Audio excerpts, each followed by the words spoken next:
عبداللہ ابن جدعان ایک معتبر نام تھا اور یہ صفا کے قریب اس کا گھر تھا۔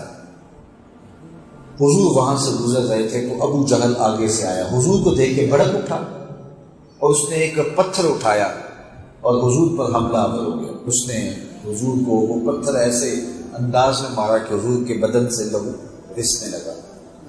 خیر حضور سین حرم میں آئے اور کعبۃ اللہ کے ساتھ بیٹھ کر کے اللہ کے ہاں راز و نیاز کی باتیں کرنے لگے، سجدہ ریزیاں ہوئیں اور اپنے دکھ اپنے رب کے حضور عرض گزار ہوئے۔ حضور کے چچا تھے امیر حمزہ، اور یہ شکار پہ جاتے تھے صبح کو، اور جب دن چڑھے واپس آتے تو اپنی لونڈیوں کو راستے میں جو واقعات پیش آئے ہوتے شکار کے ساتھ اس کو بڑی بہادری سے بیان کرتے کہ ایسے شکار نکلا اور میں نے یوں سے پکڑ لیا اور یوں میں نے دبوچ لیا۔ ایک روایت یہ ہے کہ وہ اپنی لونڈیوں کو آ کے قصے سنانے لگے تو انہوں نے کہا کہ تو شکاروں کو پکڑ رہا ہے لیکن تجھے یہ نہیں پتا کہ تیرے بھتیجے کے ساتھ ابو جہل نے کیا سلوک کیا۔ دوسری روایت یہ ہے کہ اس نے جب حضرت امیر حمزہ آ رہے تھے تو آگے دو لونڈیاں تھیں جو آپس میں بات کر رہی تھیں کہ اگر اسے پتا ہوتا نا کہ اس کے بھتیجے کے ساتھ ابو جہل نے کیا سلوک کیا تو یہ یوں اطلاع کرنا چلتا، اس کے چلنے کا یہ انداز نہ ہوتا۔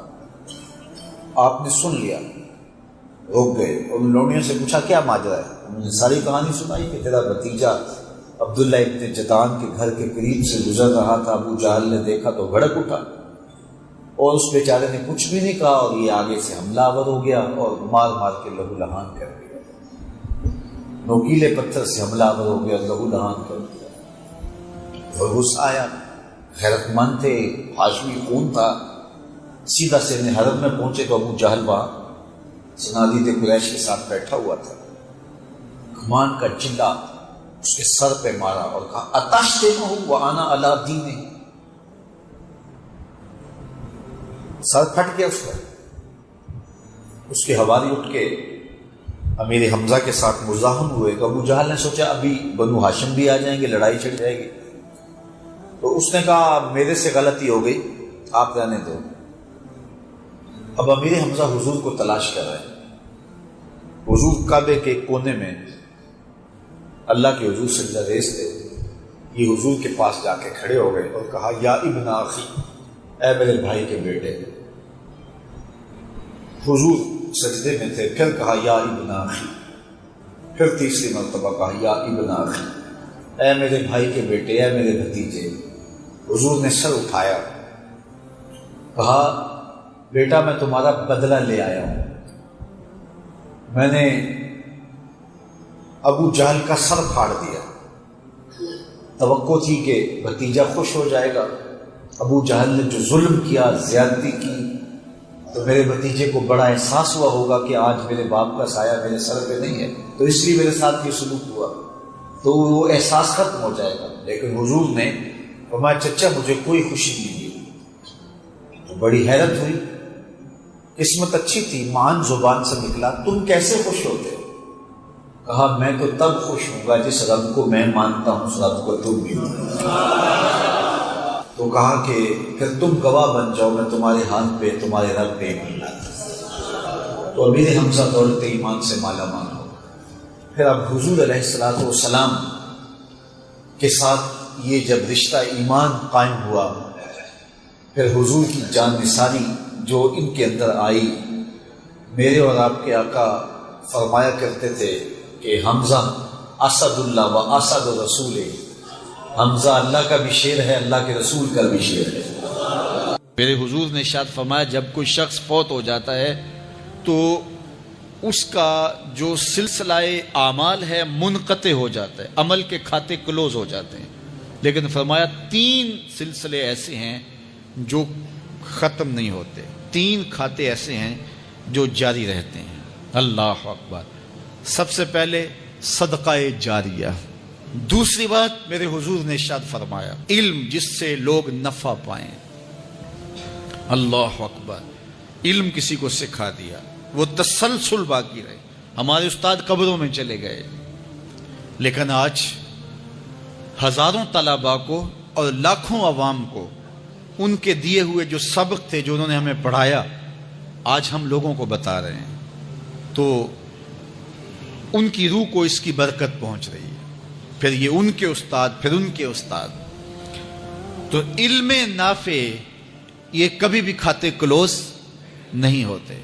اور تیسری بات میرے حضور نے فرمایا، نیک اولاد جو ماں باپ کے لیے مغفرت کی دعائیں کرتی ہے، یہ صدقہ جاریہ ہے، یہ کبھی بھی ختم ہونے والا سلسلہ نہیں ہے. میں کہتا ہوں کہ اولاد اگر نیک ہے، اہتمام سے دعا نہیں بھی کرے گی تو دن میں کتنی مرتبہ کہے گی، ربنا اغفر لی ولوالدی، اے اللہ مجھے بھی بخش دے، میرے ماں باپ کی بھی مغفرت کر دے. ایک شخص کے 5 بیٹے ہیں، 4 بیٹیاں ہیں، 3 بیٹے ہیں، 4 بیٹیاں ہیں، تو اب سارے نمازی ہیں، تو روزانہ 5 نمازوں میں کتنی مرتبہ ربنا اغفر لی ولوالدی. تو اولاد والدین کے لیے اسپیشل دعا کرتی ہے، جو ہے وہ نماز کے اندر. اور اگر اولاد صالح نہیں ہے تو نماز کے اندر دعا کرنا تو دور کی بات ہے، چونکہ وہ نماز نہیں پڑھتی، صالح نہیں ہے، تو دعا کیا کرنی ہے. ایسی اولادوں کو بھی میں جانتا ہوں جنہوں نے اپنی سکی ماں کا جنازہ نہیں پڑھا، سکے باپ کا جنازہ نہیں پڑھا. ویسے ایک ایسے بد نصیب کو میں جانتا ہوں جس نے واقعتاً ہی نہیں پڑھا، آیا ہی نہیں، قبرستان میں بھی نہیں آیا. لیکن بہت سارے ایسے لوگوں کو میں جانتا ہوں جو قبرستان میں آئے ہیں لیکن اپنے باپ کا، اپنی ماں کا جنازہ نہیں پڑھا، جنازگاہ میں کھڑے رہے، جنازہ نہیں پڑھا. آپ سوچتے ہوں گے کوئی ایسا بد نصیب بھی ہو سکتا ہے؟ میں کہتا ہوں ایسے بد نصیب لوگوں کو آپ بھی جانتے ہیں. یہ کون بد نصیب ہیں؟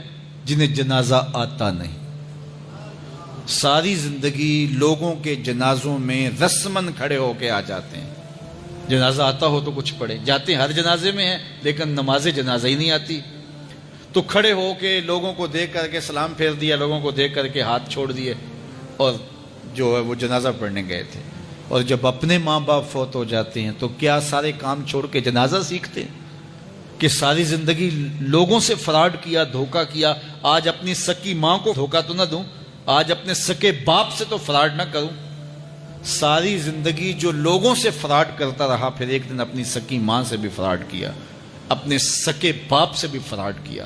اور مجھے بتاؤ شخص سے بڑا کوئی بدبخت ہو سکتا ہے کہ جو اپنی سکی ماں سے فراڈ کرے اور وہ بھی مرنے کے بعد، سکے باپ سے فراڈ کرے، اس کی لاش پڑی ہوئی ہو اور وہ اس سے فراڈ اور دھوکہ کر رہا ہو؟ اگر اس کے اندر ضمیر ہو تو ڈوب کے مر جاتا کہ میں اپنی ماں سے فراڈ کر رہا ہوں اور اپنے باپ سے فراڈ کر رہا ہوں. تو یہ کتنی بڑی بد نصیبی ہے کسی اولاد کی اور کسی ماں باپ کی بھی کہ اس کی اولاد بھی اس کے لیے جنازہ پڑھنے کی صلاحیت نہیں رکھتی ہے. اور وہ کتنے خوش نصیب ماں باپ ہیں جن کا جنازہ خود اولاد پڑھاتی ہے. اتنی صلاحیت اور اس قدر اللہ نے ان کو خیر کی توفیق دی ہے کہ وہ خود اس قابل ہے اور اس منصب پہ ہے کہ وہ اپنے ماں باپ کا خود جنازہ پڑھائے. کوئی جنازہ پڑھائے بڑی برکت ہے، لیکن جس خلوص سے بیٹا دعا کر سکتا ہے کوئی اور تو نہیں کر سکتا ہے. تو اپنی اولادوں کو نماز جنازہ سکھاؤ، اپنی اولادوں کو دین سکھاؤ، یہ عادی بن جائیں نماز کے، تاکہ بعد از انتقال دعاؤں کے سلسلے جاری رہیں. جو شخص روزانہ اپنے والدین کے لیے مغفرت کی دعا مانگے، والدین زندہ ہوں تب بھی، فوت ہو گئے ہوں تب بھی، علماء فرماتے ہیں ساری زندگی اس کے رزق میں بے برکتی نہیں آ سکتی. تو اپنے ماں باپ کو خوش رکھیے گا اگر زندہ ہیں تو، اور اگر فوت ہو گئے ہیں تو ان کے لیے دعاؤں کا سلسلہ کبھی بھی موقوف نہ ہونے دیجیے گا. 5 گانا نمازوں میں تو دعا چلتی ہی رہتی ہے، اس کے علاوہ بھی دعا مانگے. اللہ آپ کو، مجھے، سب کو اپنی رحمتوں کے سائے میں رکھے، ہم سب کے ماں باپ کی مغفرت فرمائے. اس نے فرمایا اللہ اس شخص کے چہرے کو تر و تازہ رکھے جس نے میرے سے کوئی حدیث سنی، پھر جیسے سنی اس کو ویسے آگے پہنچا دیا. اور آقا کریم نے فرمایا بعض اوقات سنانے والا اس پر اتنا پہنچ کے عمل نہیں کرتا جتنا پھر سننے والا اس کے اوپر عامل ہو جاتا ہے. تو جب حضور نے دعا دی ہے کہ اللہ اس شخص کے چہرے کو تر و تازہ رکھے جس نے میری حدیث کو، میرے فرمان کو سنا اور ایسے ہی آگے پہنچا دیا، تو پھر موت کی سختیاں بھی اس کے چہرے کی تر و تازگی ختم نہیں کر سکتی، پھر قبر کے لمحے بھی اس کے چہرے کی تر و تازگی کو ختم نہیں کر سکتے۔ حشر کے دن لوگوں کے چہرے مرجھائے ہوں گے، جس کو رسول اللہ کی دعا ہے اس کا چہرہ اس دن بھی تر و تازہ ہو۔ تو حضور علیہ الصلوۃ والسلام کے فرامین کو سننا، دیکھیے جو تفصیلی علوم ہیں ان کو حاصل کرنا، سیکھنا، یہ ہر ایک کے لیے فرض نہیں ہے، لیکن جو ضروریات دین ہیں ان کو سیکھنا یہ فرض عین ہے، یہ ہر ایک کے اوپر فرض ہے۔ اگر کوئی نہیں سیکھتا تو وہ گناہ گار ہے، اور اس میں نماز کے مسائل ہیں، روزے کے مسائل ہیں، حج کے مسائل ہیں، زکوٰۃ کے مسائل ہیں، اگر کاروبار کرتا ہے تو بیع و شراء کے مسائل ہیں، اور کفر اسلام کی ضروری باتیں ہیں کہ کفر کیا ہے، اسلام کیا ہے۔ تو یہ ساری ضروری چیزیں جو ہیں ایمانیات سے جو تعلق رکھتی ہیں، ان کا سیکھنا جو ہے ضروری علوم کا، یہ ہر ایک کے اوپر فرض ہے۔ تو اس لیے آپ لوگ اپنا وقت کچھ نکال کر کے جو ہے وہ اس کے لیے صرف کریں، اور ضروریات دین سیکھنے کے لیے کچھ فرصت کے لمحے نکالیں۔ لوگ کتنے طویل ڈپلومے کرتے ہیں، کاروبار سیکھتے ہیں، کن کن علوم میں مہارت ہے جو ہمارے لیے بالکل غیر ضروری ہے۔ کسی نوجوان کے پاس بیٹھ جاؤ نا تو وہ تمہیں بتائے گا کہ کس کرکٹر نے کس میچ میں کتنے سکور کیے تھے، لوگوں کی یہاں تک معلومات ہیں، اور وہ 15 سال پرانا میچ ہے، اس کے اندر کس نے کتنے آؤٹ کیے تھے، کتنے وکٹیں لی تھیں، کتنے جو ہے وہ اس نے سکور کیے تھے، اور اس کی پوری زندگی کے سکور کتنے ہیں، کیسی کیلکولیشن ہے، اور کس قدر لوگوں کا پکا حساب ہے۔ یہ وہ چیز ہے جس کا نہ دنیا میں فائدہ نہ آخرت میں فائدہ، لیکن دلچسپی ہے نا، جس چیز سے دلچسپی ہو تو وہ چیز خود بخود ازبر ہوتی چلی جاتی ہے۔ دلچسپیاں انسان کو جو ہے وہ کسی چیز کو یاد کرنے میں مدد دیتی۔ ایک عرب شیخ کہہ رہا تھا کہ ہم ماضی میں پڑھتے تھے کہ ہمارے اسلاف، ہمارے بزرگ ایک رات میں پورا قرآن ختم کر لیتے تھے۔ تو وہ کہتا ہے میں سوچتا تھا کہ ساری رات قرآن بندہ پڑھتا رہے تو کس طرح ممکن ہے؟ تو کہتا ہے میں اپنے بچوں کو دیکھتا ہوں کہ وہ جو ہے وہ موبائل کے ساتھ لگے رہتے ہیں، اور فجر کی اذان ہو جاتی ہے تو وہ تب چونکتے اچھا رات گزر گئی۔ تو میں کہتا ہوں نوجوان کی دلچسپیاں کچھ اور ہیں، اور وہ بھی اس شغف کی وجہ سے ایسا کھبا کہ رات گزر گئی اور اس کو پتہ ہی نہ چلا۔ تو جن کو قرآن کا نشہ ہو گیا تھا ان کی ساری راتیں قرآن میں گزر جاتی تھی، اور ان کو پتہ ہی نہیں ہوتا تھا کہ رات بھی گزر گئی ہے، اور اذان ہوتی تو پھر پتہ چلتا کہ اچھا رات گزر گئی ہے۔ تو یہ شوق اگر پیدا ہو، شوق تو دیکھیے یہ گیموں کا پیدا ہو جائے، کھیلوں کا پیدا ہو جائے، تو وہ انسان کو کیا کچھ سکھا دیتا ہے، اور جس کے سینے میں کتاب اللہ کا شوق پیدا ہو جائے تو پھر کیوں نہ اس کے سینے کے اندر جو ہے وہ طلب کتاب اللہ کی تلاوت کی پیدا ہوگی۔ تو اپنے سینوں میں علم حاصل کرنے کا شوق پیدا کرو، علم سیکھو، اپنی نسلوں کو سکھاؤ، اپنی اولادوں کو دین سکھاؤ، اپنی اولادوں کو نماز کا خوگر اور عادی بناؤ، ان کو کھینچ کھینچ کے نماز کی طرف لے جاؤ، یہ عادی بن جائیں نماز کے، تاکہ بعد از انتقال دعاؤں کے سلسلے جاری رہیں۔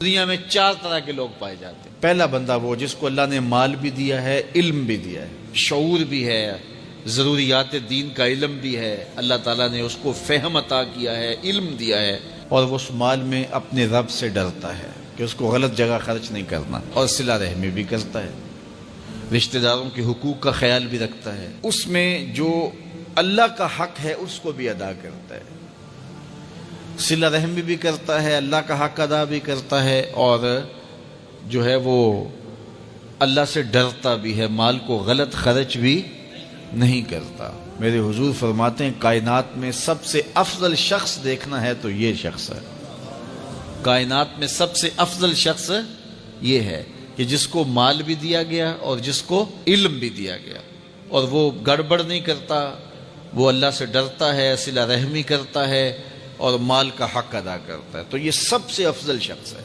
دوسرا وہ شخص جس کے پاس علم تو ہے لیکن مال اس کے پاس نہیں ہے، اور وہ نیت کا بڑا سچا ہے، سچے دل سے کہتا ہے اگر میرے پاس مال ہوتا تو میں فلاں کی طرح عمل کرتا، وہ فلاں کے پاس مال ہے، اس نے مسجد بنوائی ہے، میں بھی بنواتا، اس نے دارالعلوم تعمیر کیا ہے، میں بھی کرتا، اس نے ہاسپٹل بنوایا ہے، میں بھی کرتا، اس نے مخفی انداز سے غریب بچیوں کی شادیاں کی ہیں، یہ کام میں بھی کرتا، اس نے دکھیوں کے کام آیا ہے، مصیبت زدوں کے کام آیا ہے، میں بھی آتا۔ تو وہ کہتا ہے کاش کہ میرے پاس، اور یہ سچے دل سے کہہ رہا ہے، یہ نہیں کہ ہوتا تو پھر یہ اوپر اس میں کہہ رہا ہے ہو تو پھر تیور ہی بدل جاتے ہیں نا۔ صادق کو نیت ہوتا ہے کہ اگر واقعی اس کو وہ نصیب ہو جائے تو وہ وہیں کھڑا نظر آئے، تو حضور فرماتے ہیں وہ ہو بھی سچی نیت والا، سچی نیت والا، اور وہ کہتا ہے اللہ مجھے اگر مال دے میں فلاں کی طرح عمل کروں گا۔ میرے رسول فرماتے ہیں قیامت کے دن جب نامہ اعمال تولا جائے گا دونوں کے عمل برابر ہوں گے، اس نے خرچ کیا اور اس نے صرف نیت کی تو دونوں برابر کھڑے ہوں گے۔ اس نے مسجد بنائی، دارالعلوم بنایا، اس نے بنایا کچھ نہیں تھا، نیت کی تھا، دیکھو نا علم تھا، علم کی وجہ سے نمبر لے گیا۔ کہتا مالک میرے پاس ہوتا میں یوں کرتا، کیا کچھ نہیں، نہ ہوا نہ کیا، لیکن قیامت کے دن جب نامہ اعمال تونے کے برابر کھڑے ہوں گے۔ اچھا، تیسرا شخص جس کو اللہ نے مال دیا ہے لیکن علم نہیں دیا، مال کی فراوانی ہے لیکن علم نہیں ہے، شعور نہیں ہے، جہالت کی وجہ سے وہ مال میں گڑبڑ کرتا ہے اور اپنے رب سے بھی نہیں ڈرتا، ولا یصل رحمہ، اور صلہ رحمی بھی نہیں کرتا، اور اس کے اندر اللہ کا جو حق تھا وہ بھی ادا نہیں کرتا۔ میرے رسول فرماتے ہیں کائنات میں سب سے زیادہ خبیث بندہ دیکھنا ہے تو یہ کھڑا ہے، سب سے زیادہ منزل کے اعتبار سے خبیث ترین شخص یہ کھڑا ہے۔ چوتھا شخص کون سا ہے؟ جس کے پاس علم بھی نہیں ہے، جس کے پاس مال بھی نہیں ہے، اور وہ کہتا ہے کہ اگر میرے پاس مال ہوتا تو میں بھی فلاں کی طرح عیش کرتا، میں بھی یوں موج میلہ کرتا، مستیاں کرتا، شرابوں کے جام لڑاتا، یوں ناچ گانا کی محفلیں، رقص و سرود کی مجالس منعقد کرتا، میں بھی پھر من کی خوشیاں پوری کرتا۔ تو وہ جہالت کی وجہ سے وہ کہتا ہے کہ اگر میرے پاس مال ہوتا تو میں بھی اس کی طرح عیش و عشرت کرتا۔ اللہ اکبر۔ میرے رسول فرماتے ہیں کل قیامت کے دن جب نامہ اعمال تولے جائیں گے تو دونوں ایک ہی جگہ پہ کھڑے ہوں گے، اس نے کیا بھی کچھ نہیں لیکن اس کے ساتھ کھڑا ہوگا۔ اب ان چار لوگوں میں سے کسی ایک جگہ تو کھڑا ہونا ہے ہم نے، جس کو اللہ نے مال بھی دیا ہے، علم بھی دیا ہے، تو وہ کہاں کھڑا ہوتا ہے؟ اور جس کے پاس علم ہے مال نہیں، جس کے پاس مال ہے علم نہیں، جس کے پاس نہ علم ہے نہ مال ہے، تو ہم میں سے ہر شخص کسی ایک پوزیشن میں تو ہے۔ اب ہم اپنے آپ کو کھڑا کریں اور ساری زندگی پھر وہاں کھڑا رکھیں، خیر کی راہ پہ کھڑا کریں کہ مالک شعور بھی دے، اپنی راستے کے اندر خرچ کرنے کی توفیق بھی دے، مال بھی دے اور توفیق بھی دے، تاکہ میں ان بندوں میں سے ہو جاؤں جن پہ تیری رحمتوں کا نزول ہوتا ہے۔ آج کی تربیت کے جو اجزاء تھے وہ 4-5 ہیں، یعنی ماں باپ، استاد معلمین، ممبر و محراب اور معاشرے کے تمام افراد۔ لیکن معاشرے نے دست برداری کا اعلان کر دیا، لوگ کہتے ہیں جی کسی کو کہنے کا دور ہی نہیں رہا۔ یہ بات سننے کو ملتی ہے نا، کسی کو کہنے کا دور، آج کل تے اپنے پتر نہیں مانتے جی، کسی نے کیوں کہیے، ہم کیوں برا بنے۔ تو معاشرے نے جو ہے وہ دست برداری کا اعلان کر دیا۔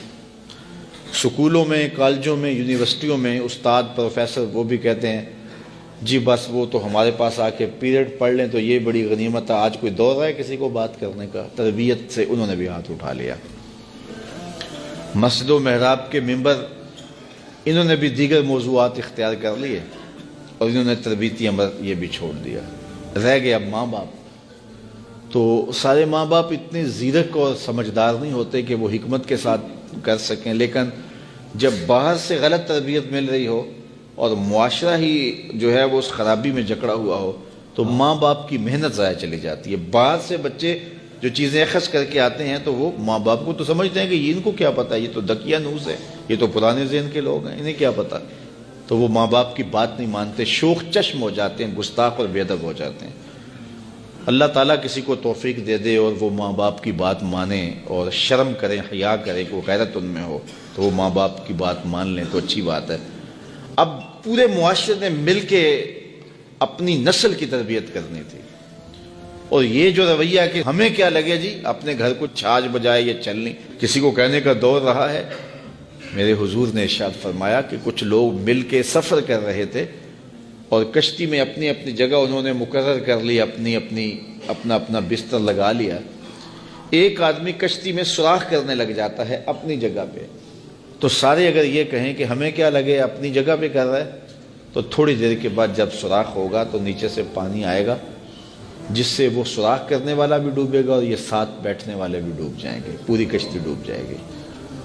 اب ان کا حق کیا ہے کہ اسے غصہ لگے یا اسے ناراضگی ہو یا وہ خوش ہو، اس کا ہاتھ پکڑے، اس کو روکیں کہ تم غلط کر رہے ہو۔ یہ نہ کہیں کہ اپنے گھر کو چھاج بجائے، یہ چھلنی ہمیں کیا لگے۔ تو اگر اس کو آزادی دے دیتے ہیں، اس کو چھوڑ دیتے ہیں، اور اس ڈر سے کہ یہ آگے سے الجھے گا تو ہم کیوں اس کو کہیں، تو وہ سوراخ کرے گا تو پوری کشتی ڈوب جائے گی۔ اصل ہوا یہ ہے کہ پورا معاشرہ کہتا ہے جی ہمیں کیا لگے، سانو کی لگے، سارا معاشرہ ڈوب گیا ہے، کوئی کسی کو کچھ کہتا ہی نہیں ہے۔ گلیوں میں شیطان ناچ رہا ہے، اولادیں آوارہ ہو گئی ہیں، معاشرہ پورا اس عمل میں شریک ہی نہیں ہو رہا کہ ہم کوشش کرنی ہے۔ اگر میں کسی کے بچے کو سمجھاؤں گا تو کوئی میرے بیٹے کو سمجھائے گا، لیکن جب میں نہیں کروں گا تو کوئی میرے لیے نہیں کرے گا۔ تو پھر ایک دوسرے نے مل کر کے جو معاشرہ تعمیر کرنا تھا اور اچھی نسل کی تشکیل کرنی تھی، وہ عمل ہو گیا۔ ایک مسلم معاشرہ ہمیں جو بتاتا ہے وَتَوَاصَوْا بِالْحَقِّ، حق کا تواصو، حق کی وصیت، یعنی بچہ گھر ہو تو ماں کہے، باپ کہے، بڑا بھائی کہے، ہمسایہ بات کرے، گلی محلے کے اندر کوئی بوڑھا ملے تو وہ نصیحت کرے، اور اس کے بعد سکول گیا ہے تو استاد نصیحت کرے، مسجد میں گیا ہے تو امام مسجد نصیحت کرے۔ تو جب نصیحت کا یہ تسلسل ہوگا تو ہو نہیں سکتا ہے کہ بچہ سدھرے نہ سنورے نہ، لیکن 10 خراب کرنے والے ہوں، ایک صحیح کرنے والا ہو تو کبھی صحیح نہیں ہوتا۔ تو یہ اللہ تعالیٰ چاہے اس کی کرم نوازی سے، ورنہ ممکن نہیں ہے۔ تو ان کی جسمانی نشت کے لیے، ان کی اخلاقی تربیت کے لیے، ان کے قول و فعل اور ان کے عمل، ان کے رویوں پر ماں باپ کو غور کرنا چاہیے۔ حضور علیہ الصلوۃ والسلام نے فرمایا اپنی اولاد کو 3 چیزیں سکھاؤ، حب نبیکم وحب اہل بیتہ وتلاوت القرآن۔ اپنی اولاد کو نبی علیہ الصلوۃ والسلام کی محبت سکھاؤ، وحب اہل بیتہ، حضور کے اہل بیت کا پیار سکھاؤ۔ تیسری بات میرے حضور نے فرمایا وتلاوت القرآن، اپنی اولاد کو قرآن پڑھانا سکھاؤ۔ روزانہ دن کا آغاز ہی نہ ہو جب قرآن نہ پڑھا جائے۔ اللہ آپ سب کو جزائے خیر دے، اور میں آپ سب کے لیے دعا گو ہوں کہ اللہ آپ سب کی اولادوں کو صالح بنائے، آپ کی اولادوں کو اللہ کا ولی بنائے، اور آپ سب میرے لیے دعا کرے اللہ میری اولادوں کو بھی صالحیت کا نور عطا کرے، اور اللہ پوری امت مسلمہ کے بیٹوں کو بیٹیوں کو شرم و حیا کا پیکر بنائے، نیک اور صالح بنائے، اور ایک اچھے معاشرے کی تشکیل ہو۔ اللہ تعالیٰ جل شانہ کے محبوب علیہ السلام نے ارشاد فرمایا کہ اللہ تعالیٰ پسند کرتا ہے ایسے بندے کو جو متقی ہے، غنی ہے، اور لوگوں کی نظروں سے چھپ کے رہتا ہے۔ نمایاں ہونے کا اسے شوق نہیں ہے، بلکہ چھپ کے زندگی گزارنے کی آرزو رکھتا ہے، اور متقی ہے، اللہ کی حرام کردہ چیزوں سے بچتا ہے، اور غنی ہے، اللہ نے اس کو جو دیا ہے اس کو راہ خدا میں بانٹتا ہے۔ 3 صفتیں جس بندے میں ہیں، متقی ہے، غنی ہے، اور مخفی رہنے کا مزاج ہے، میرے حضور فرماتے ہیں وہ ایسا بندہ ہے جس سے رب ہو کے پیار کرتا ہے کہ یہ میرا بندہ ہے۔ تو اپنی زندگی گزارو تقوی کے نور سے، زندگی گزارو خلق خدا کو بانٹتے ہوئے بسر کرو، جو تم کو اللہ نے دیا اس کو بانٹ دو لوگوں میں۔ اور تیسری خوبی کہ لوگوں میں نمایاں ہونے کا، آج کل تو جب سے یہ سیلفی آئی ہیں تو اس شوق کو تو مہمیز لگ گئی ہے نا، یہ تو شوق آسمانوں پہ جا کے چڑھا ہر بندے کو نمایاں ہونے کا۔ آج تو عمرے بھی کیش ہوتے ہیں، طواف بھی کیش ہوتے ہیں، نمازیں بھی کیش ہوتی ہیں، سجدے بھی کیش ہوتے ہیں، اور انتہا ہو گئی رسول اللہ کے در پہ جو حاضری ادب والی تھی وہ بھی کیش ہو رہی ہے۔ تو اس نے نمائش کے شوق کو آسمان پر پہنچا دیا، لیکن اللہ کس کو پسند کرتا ہے؟ جو چھپ کے رہتا ہے، جو پوشیدہ رہتا ہے۔ نمایاں رہنا اس میں بہت زیادہ آفتیں ہیں، بہت زیادہ آفتیں ہیں۔ العافیت فی العزلہ، میرے حضور نے فرمایا عافیت تنہائی میں ہے۔ تو لوگوں سے چھپ کر کے جتنی زندگی گزرے، بالخصوص جو آپ کے اعمال ہیں وہ جو ہے وہ لوگوں سے چھپ کر کیے جائیں سوائے فرائض کے۔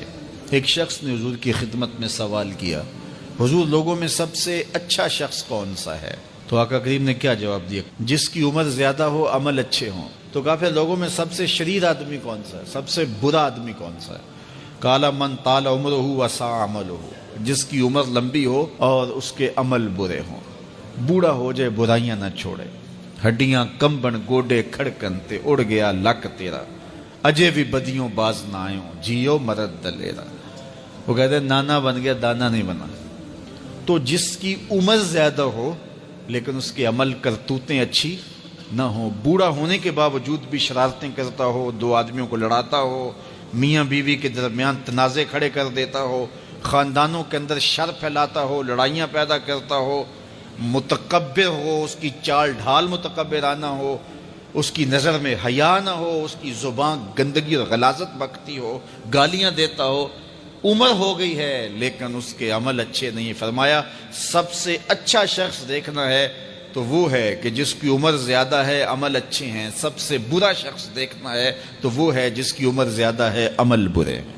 اگلی روایت حضرت ابو کبشہ الانماری رضی اللہ تعالی عنہ سے مروی ہے، میرے حضور نے فرمایا 3 چیزیں ایسی ہیں جن پر میں محمد ہو کے رب کی قسم اٹھاتا ہوں۔ ان میں سے پہلی بات یہ ہے کہ میں قسم کرتا ہوں کہ صدقے سے مال کم نہیں ہوتا، اور دوسری بات اگر کسی نے کسی پہ زیادتی کی اور اس نے کہا جا میں نے معاف کر دیا، تو حضور فرماتے ہیں میں قسم دیتا ہوں اس کی عزت کم نہیں ہوگی۔ ہو سکتا ہے کوئی شریک کہہ دے اور ڈر دے معاف کرتا ہی، کہا وہ کہہ دے، لیکن میں محمد قسم دیتا ہوں کہ عزت کم نہیں ہوگی، میں رب سے عزت لے کے دوں گا اسے۔ اللہ اکبر۔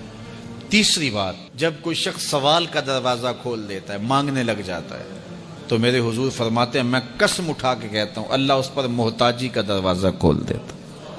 جو مانگنے لگ جاتا ہے پھر مانگتا ہی رہتا ہے۔ ہم نے دیکھا کچھ لوگ بچپن سے مانگتے ہیں، بڑھاپے تک مانگتے رہتے ہیں، ان کی کبھی ضرورت پوری نہیں ہوئی۔ یہ قرض مانگنے کی عادت جس کو پڑ جائے تو وہ بھی ساری زندگی قرض ہی مانگتا رہتا ہے، ہر وقت مقروض۔ تو جس کو مانگنے کی عادت پڑ جائے تو میرے حضور فرماتے ہیں میں قسم اٹھا کے کہتا ہوں محتاجی کا دروازہ بند نہیں ہوتا، محتاجی اس کی جو ہے وہ مستقل اس کے اوپر مسلط کر دی جاتی ہے، وہ مانگتا ہی رہتا ہے۔ تو آئیے اس مختصر زندگی کو اللہ کے نام لگائیں، اس کے ذکر سے وابستہ کریں۔ کریم صلی اللہ علیہ وآلہ وسلم نے ارشاد فرمایا کہ ایک فقی، ایک عالم شیطان پر 1000 عابدوں سے بھاری ہے۔ 1000 عابد عبادت میں لگے ہوں شیطان کو ان کی وہ ٹینشن نہیں ہوتی جو ایک عالم کی ٹینشن ہوتی ہے۔ اس لیے وہ ایک طالب علم کو دین سے ہٹانے کے لیے جتنی محنت کرتا ہے وہ ایک تہجد گزار کو تہجد سے ہٹانے کے لیے وہ محنت نہیں کرتا۔ ہمارے استاد فرمایا کرتے تھے کہ شیطان تخت لگا کے بیٹھ گیا تو کسی نے آ کے بتایا کہ میں 2 آدمیوں کے درمیان لڑائی ڈال دی ہے، تو وہ بڑا خوش ہوا، تھپکی دی اپنے چیلوں کو کہ تو نے بہت اچھا کیا ہے۔ پھر کسی نے آ کے بتایا کہ میں نے چوری کی واردات کروا دی ہے، تو اس نے اس کو بھی تھپکی دی۔ پھر کسی نے کہا کہ میں نے جو ہے وہ برائی اور بدی تک لوگوں کو پہنچا دیا ہے اور زناکاری میں لوگ میری کوششوں سے مبتلا ہو گئے ہیں، تو اس نے کہا واہ واہ تو نے بھی بہت اچھا کام کیا، اس کو بھی داد دی۔ تو مختلف لوگ آ کے اپنی کاروائیاں اس کے چیلے چانٹے بیان کرتے رہے، اور ایک آیا اور اس نے کہا کہ ایک طالب علم جا رہا تھا تو میں نے اس کو ورغلا کر کے جو ہے وہ دین کی راہوں سے دور کر دیا ہے۔ تو وہ پڑھنے جا رہا تھا لیکن اس نے اپنا رخ بدل لیا تو وہ اچھل پڑا۔ تو باقیوں نے کہا کہ ہم نے اتنے بڑے بڑے کام کیے ہیں، یہ تو ایک معمولی کام تھا۔ اس نے کہا تمہیں نہیں پتا یہ کتنا بڑا کام کر کے آیا ہے۔ تو شیطان انسانوں کے روپ میں بھی ہوتا ہے۔ تو بعض اوقات جو علم پڑھنے والے ہوتے ہیں ان طلباء کو شیطان بھی وسوسہ اندازی کرتا ہے، اور بعض لوگ بھی کہتے ہیں جی تمہارا مستقبل کیا ہوگا۔ دینی طلباء کے لیے بڑے مسائل ہوتے ہیں، وہ کہتے ہیں جی تمہارا مستقبل کیا ہوگا۔ مستقبل سمجھا کس کو ہے؟ 45 سال زندگی کل ہے، ٹوٹل جو زندگی ہے ہماری، یہ ایوریج زندگی نکالی ہے، کسی کی 60 سال بھی ہو جاتی ہے، لیکن ایوریج کہتے ہیں 45 سال یہاں زندگی ہے۔ اس میں چوتھا حصہ یا تیسرا حصہ تو سو کے گزرتا ہے نا. 8 گھنٹے بھی دن رات میں سوئیں آپ تو 45 سال زندگی میں سے 15 سال نکل گئے, باقی 30 سال رہ گئے زندگی کے. اس میں بھی 8 سال بچپن کے نکال لو. وہ میرے ایک دوست نے بڑا حساب لگا کے نا تو وہ کہتا ہے 16 سال بچتے ہیں ٹوٹل. اگر 45 سال ایوریج زندگی ہے تو جو زندگی گزرتی ہے بھرپور وہ 16 سال ہے. تو میں کہتا ہوں کہ 1 سال جو ہے وہ یہ سیلفیوں کا بھی نکال لو, یہ بھی ہر جو ہے وہ آدھے گھنٹے کے بعد 5 منٹ یہ بھی صرف ہوتے ہیں. تو 15 سال 16 سال ٹوٹل زندگی ہے. اس کو مستقبل سمجھا جاتا ہے. اصل مستقبل کون سا ہے؟ اللہم ان العیش عیش الآخرہ. میرے حضور فرماتے ہیں اصل زندگی تو آخرت کی زندگی ہے. تو ہم اگر مستقبل اس کو قرار دے دیں اور یہ ساری زندگی جد و جہد کی زندگی قرار دیں اور آخرت کی کھیتی میرے حضور نے فرمایا, تو پھر مستقبل کا تصور ہی بدل جاتا ہے. دیکھیے اس 10-15 سالوں کو 20 سال لگا لیں ان کو اچھا گزارنے کے لیے. ایک انجینئر ہے, ایک ڈاکٹر ہے اور مختلف علوم و فنون کا حاصل کرنے والا ایک بزنس مین ہے, کتنی محنت کرتا ہے. جوانی جیسے حسین لمحے وہ دن رات ایک کر کے گزار دیتا ہے. عزیزوں کی شادی قریب ہے لیکن وہ نئی شادی پہ پہنچا جی بس وہ اس کا بڑا حساس معاملہ ہے تعلیم کا, تو اس نے خوشیاں چھوڑ دیں, عیدیں چھوڑ دیں, گھر سے دور رہا. کیوں جی؟ میرا مستقبل سنور جائے. اپنے کیریئر کو بنانے کے لیے, اپنے کاروبار کو کھڑا کرنے کے لیے کس محنت کے اندر اس نے صرف کیے, اور مستقبل کتنا ہے. اور وہ بھی آرام سے نہیں پھر بیٹھ جانا, اس محنت کے بعد پھر اس مستقبل کے اندر بھی محنت مسلسل باقی رہے گی. لیکن وہ جو زندگی ہے جو حقیقی مستقبل ہے اس میں عمل نہیں ہے, حتیٰ کہ اس میں نمازیں بھی نہیں ہیں. آخرت کی زندگی کے اندر ہمارے لیے نمازیں بھی نہیں ہوں گی, روزے بھی نہیں ہوں گے. پھر ٹینشن فری زندگی ہے. وَلَكُمْ فِيهَا مَا تَشْتَهِي أَنفُسُكُمْ, جو دل میں آئے گا سامنے پڑا ہوا ہوگا. یہاں تو حسرت میں زندگی گزر جاتی ہے نا کہ یہ چیز مجھے مل جائے, اور ملتی اس وقت ہے جب اس کی خواہش ہی ختم ہو چکی ہوتی ہے. لیکن وہاں جو آرزو کرے گا, ابھی آرزو خانہ ذہن میں ہوگی, ابھی ذہن سے دل میں اتر کر کے دل کو بے چین نہیں کرے گی کہ وہ خواہش پہلے پوری ہو چکی ہوگی. تو اصل زندگی تو وہ زندگی ہے. تو اس لیے شیطان یہ بہکاتا ہے کہ میاں یہ زندگی کیسے گزرے گی, بالخصوص طلبہ